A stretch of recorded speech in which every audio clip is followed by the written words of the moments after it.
All right, guys, everybody's got time for a quickie. This is that time I put 10 minutes on the clock. We break down all latest breaking news and more discussion, peace, forwards, and conversation, guys. So I'm going to start that clock right now because we need a little bit more time. And let's talk about all of the latest breaking news. And guys, I'm going to say right off again, okay, so why did this 1892 axe? Because it was the first time that someone was a serial killer? Is that what you're saying it was, everybody? I'm gonna go to Ronald fast. He seemed very adamant about this. He had the song and the dance and all that. Ronald, give me more, Ronald. Tell me more. I mean, it fascinated me as a kid because it was the first, and I think the fact that it was such a young girl and it was her family was unique. That's the only thing I can think of why Ryan would want to tackle that. It is a unique story. Yeah, I was shocked because, again, it's like you got Dahmer, you got the Menendez brothers, you got Edward. But we've done all that. We've done that, you know? Yeah, so maybe this is one that it's like an untapped resource that a lot of people haven't covered her. You've never heard of her, so yeah. Yeah, maybe she'll, slash into people's lives like never before, Wow. I'm just saying. Like when into people's lives like never before. That's a good line, Brian. I'm going to remember that. I'm just saying, Laura. Look, you got more insight on this, on her for the audience out there? Yeah, man, I love true crime, so this is right up my alley. I do think it is one of the most chilling and earliest stories of a serial killer, or a family killer. I don't know. Very interesting. Yes. And I think it's going to I think what it is, guys, is the story's so old and there's so many versions of it out there now.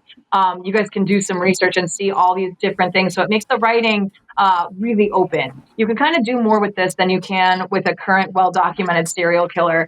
So it gives more playroom. And you guys, we all know that Ryan Murphy loves to play with tone and highly stylized. So going back in time gives you lots of wiggle room on wardrobe. It gives you lots to do with all these different things. And I think that he chose this just to be different from everything else that's out there. There's so much current crime out there.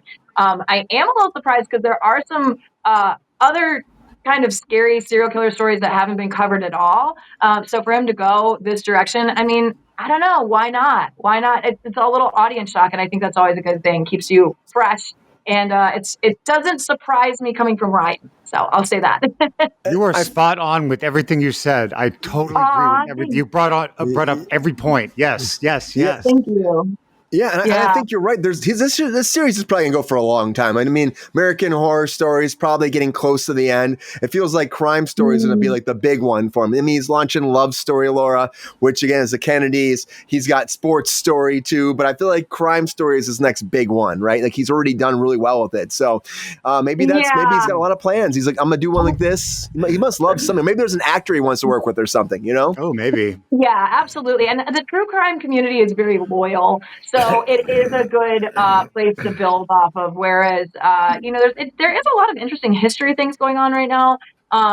Just even talking about Larry David doing a history show now. Right. It's interesting that what comes into trend, and I would call this on trend.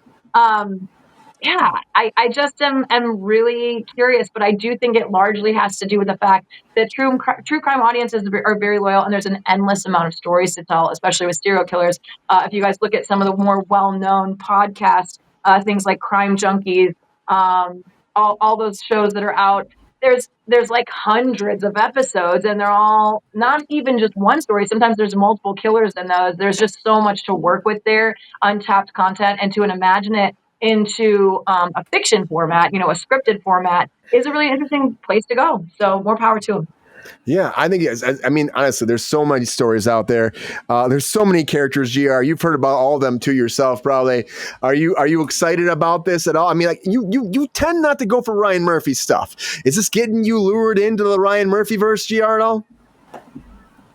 No, but then again, I know the story. Shit, I read about it 40 years ago. I mean, long before they made the movie, I knew about it. So you think this is going to be a good story to give forward? Like a good story to develop here, you think?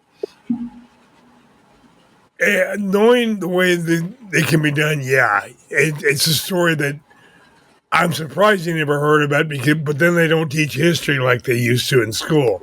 Yeah, I know, but maybe I've heard about her before. There's only so much knowledge up here, or so much room up here, GR. So I'm saying, only so much room up here. Like you heard about that 50 years ago. Good excuse, Brian. You heard about that 50 years ago, like Superman, right, GR? Do you think that Mr. Gunn will get that $1 billion movie? Not a chance in hell. Ronald's not feeling that same way. Ron, you think that he can get that to $1 billion? I think it's going to be totally a slow creep, but it'll get there. Absolutely. I mean, it's a fun live action. Oh yeah, 10 years from now. No, not 10 years from now. It'll get there. Absolutely. Pep Star, how do you feel about that, man? GR's a Debbie Downer. That's all I got to say. And this woman sounds crazy. Oh yeah, definitely. Yeah. Pepe, this director will capture what needs to be captured in order for the story to be told correctly. And Pepe, watch out for those axe murders. That's all I'm saying, Pep Star. Brian, I got eyes in the back of my head. Brian, I feel about Superman, I think a lot of people were on the fence with it. And I think when they're going to hear how it was this past weekend, they're going to go. And so I think that people have been waiting for that. So I think we're going to have a nice, I'm not going to say it's going to go up next week. Absolutely not. But it's going to hold steady for a few weeks, which is going to plummet it up. Yeah, I feel like you won't see that big dip. Like Jurassic World had a 61% dip from weekend 1 to 2, which is pretty substantial. It's pretty substantial. Yeah. But people still like it. It's interesting, you guys. Queen said $200 million is a very weak open for a summer blockbuster, but I don't know if I agree with that anymore. We're in a era where people aren't really going to the movies that much, guys. This is like our new reality, and I think globally people do more, but like really with all the streaming platforms and stuff, a lot of people just wait for stuff to come out. So I actually think it's a pretty good get for an opening weekend. Yeah, they were actually saying it's this year alone, like that opening previews are always big. Like normally like 10 million is a big opening preview. This had 22.5 million and made opening preview day, which is insane. It's massive compared to what we're used to. And I think people are comparing it to Jurassic, which is not fair because that was just 2 weeks ago and it was a 5-day weekend, like you said. Yeah, and that's not ever going to be a fair comparison. And like I know even Jordan was saying that. He's like, but they had 5 days. And I'm like, I know, Jordan, they had 5 days. Great Jordan, right? Great Jordan. But this too, I think Jurassic in a way has a larger audience because dinosaurs appeal to children, and I know Superman does too, but the superhero movies have been so dark and more like real grounded. I haven't seen this yet. Was this one like can you take little kids to this? Oh yeah, it's a big kid movie. Yeah. Interesting. I don't know. Well, except for the part where he kills the guy on screen. That's what I was going to say, GR2. He plays Russian roulette at one point. Like Lex Luthor plays Russian roulette and he kills somebody. That was the one part I was like, whoa, did we just do that? Wow. Did we just do that? Did we just do that? Yeah. And it was like 2 shots. That was it. Did we just do By the way, that was spoiler. We didn't do spoiler alert, Brian. Spoiler alert. But I didn't tell you who he killed. Yes, Pep Star? And I think Laura's hit it on the head when Jurassic back then was huge, big. But since COVID, I think she's correct. Nobody's really going to the movie theaters no more. So 200 million is a good catch. I'll take it. 220, yeah. Yeah. It's very hard to do that these days. And they were saying Jurassic was like one of the biggest ones we had. And now this is already the biggest opening for like the early previews of the whole year and in the past few years. So, I mean, it's pretty massive. So I think that it's trending well right now.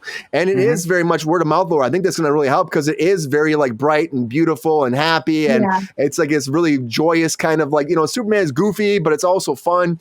There's just that one dark moment that I would say that was like really odd and out of no place where Lex Luthor just like off somebody, which was crazy to me. But that is a little crazy. I definitely can say, so I'm a Jurassic Park fan. It's probably one of my favorite movies in franchises. You guys, I don't know how many people know this, but the last Jurassic Park that came out, which was the last one, the very last one. I read both books. I did 2 audiobooks. I read Jurassic Park and the second one too, the second Jurassic Park book. And then I watched all the movies in sequential order. What? And then I went to Amazing. Jurassic Park by myself. And it was the last showing. And this was when I was living in Georgia. I was way out in the country. And I had the whole movie theater to myself. And I was like, this is my favorite day. Oh my gosh. So I just think, here's the other thing. Here's like two more things to consider. One, no one else is making dinosaur movies. Who else is making movies with dinosaurs? There's a lot of superhero movies. There's not that many dinosaur movies. So when one comes out, of course you want to take your whole family and your kids. And for us, it's a throwback in our era. It's actually a little bit older than me. It's kind of who is going to see that movie in the theaters. I had to beg my mother to let me watch it at home, which she did like a year later. But I think that those movies are special. And having a genre that's purely yours, pretty much, guys. I mean, I think the last dinosaur movie I saw was that weird sci-fi one where the guy was kind of in space. It was like space and dinosaurs and lasers, and I don't even know what it was called. Was that the Adam Driver one? The 42nd or 40 something? 40 something, and I did like it, but boy was it weird. And of course there's no animatronics, it's all CGI. And it was like pretty cheap looking. Like there was no way around the fact that it was like very cheesy, but it was fun. It was really fun. But nowhere near the fun that you have when you watch a Jurassic movie. I was actually, ironically, I was having trouble falling asleep earlier to take a nap, so I put the book on and fell asleep, and then it came on in my car, and I was like, Jurassic Park 1, good to see you again. And I just left it playing through traffic. I was listening to all the Jurassic fun. So it was called 65. I was close. 65. Well, you're right. I was like, it might be called 400 or 4790. I had no idea, but yeah, that you were closer than me. Double digits at least. It was a fun. Yeah, no one's making dinosaur movies, and Jurassic World is like, and this is I would say the new one's a very safe movie. We go to the island and we have like kind of the same kind of world. So it's safe, but I think it's better than what they've been doing recently. I just really enjoyed the plot. It was fun. It was just let go, eat some popcorn, and just forget about any kind of like, we're not changing the world, right? You know what I mean? I would have liked, I still want to see. I'll say the other thing, I don't know if you guys have noticed that ad campaigns, the PR for this movie was gigantic. I saw on TikTok the other day, somewhere in Asia, I can't remember where, they put animatronic dinosaurs like in a river, and people were like freaked out because they looked so real, and they were like swimming around. And then over by us, Brian, if you drove by the 7-Eleven, guys, Hollywood is known for this, but the 7-Eleven in Burbank it's been totally transformed into a Jurassic World 7-Eleven with like a dinosaur coming out of the top, and it's water. And it's really cool. Oh yeah, huge campaign. If you drive down Olive, it's at the 5-point intersection. Very cool. I gotta go see this. There. Okay. Good old sunny downtown Burbank. Yes. I gotta go see that. That's really cool. And if you guys, I mean, honestly, I still want a Jurassic World movie where it's like I was expecting for the dinosaurs and the humans to fight each other like in North America or maybe like in Europe. And I was waiting for that, But maybe we'll have to wait a little bit longer for that because this one they're all at the equator. So I don't know. We'll see. We shall see. Usually that comes a little later into the genre, and now I think this marks movie one of the next set of movies. Technically. Yeah. Because we're changing actors and all that stuff. So yeah, but it's still the same universe, so anybody can still come back. Apparently, same universe, so anybody could be there. It's everything's relative, they said. Just like we're a little bit over, but we got some time. So just like Barbie, right? So Barbie, I think that Barbie will happen. I think it will happen. I know the studio is pushing for it, and Margot Robbie's still like, I'm not sure. But now you already got Sweeney. She's been like, there's rumors about her. People are talking about it now. They might not use Greta Gerwig because, of course, she's doing the Narnia movies. But I still think that this is a $1 billion franchise that they will not let go. I mean, Mattel's doing the Magic 8 Ball movie for God's sake, and they're doing Hot Wheels. Who was Barbie's little sister? Oh. Skipper. Yeah. There, that's Sydney Sweeney right there. She just took the movie. Skipper. There you go. What was the? I want the gay. What was the guy version? There's not a guy. There's like the one that's like he's like an older kind of like gentleman character that was like apparently like the gay Barbie character. You know what I'm talking about, Ronald? Why Ronald? No, I don't. You're giving me one of these. Like you knew him, Laura. You know what I'm talking about? Yeah, I can't remember the characters. Well, it's Ken, right? But is it Ken's best friend? Wait, I can't. It wasn't Ken. No, it's not Ken. It's Ken's sugar daddy. Sugar daddy. What's his? I think he was like a sugar daddy or something like that. Oh yeah. Sugar something. I think he was Sugar something. I don't know, but I want his movie because he had like a little cameo in there, and it was actually really hilarious. Like put him together with Michael Cera's character, and then run with it. I would be all about that. Oh my god, that's great. You know, I can feel that Kenergy. Right, Gr? Energy. Well, in a word, Brian, I'll pass. That's actually more than one word. Come on, you get it.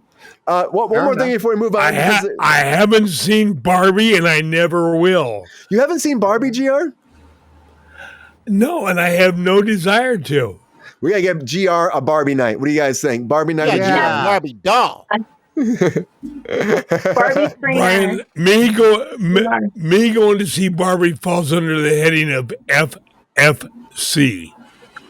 Well, anywho, it comes on, and when it's streaming, maybe you should watch it at home. It's a very good movie. Give it a chance. Just give it a chance. No thanks. I have no interest in it. None. Not even a little bit. The day GR watches it, the day he comes over and he'll be like, "Can you feel that Kenergy?" And I would be like, "You know what? Yes, GR, I can feel it." Yeah, I believe it. GR, get on board. Brian, Live a little. Brian, it will be a cold day in hell before you hear me sing that song. Oh, stop it. One day, you and Pepstar can watch it together. How about that? Yeah, just watch How it. about not? One day, guys. One day. Great quickie, everybody. Yo, player, if you enjoyed this video, please like and subscribe and hit the bell to be notified when we are live. And if you are able to join our Patreon, please join. Because the Pep Star needs more snickety snacks. Because I'm hungry. Holla back. Love y'all.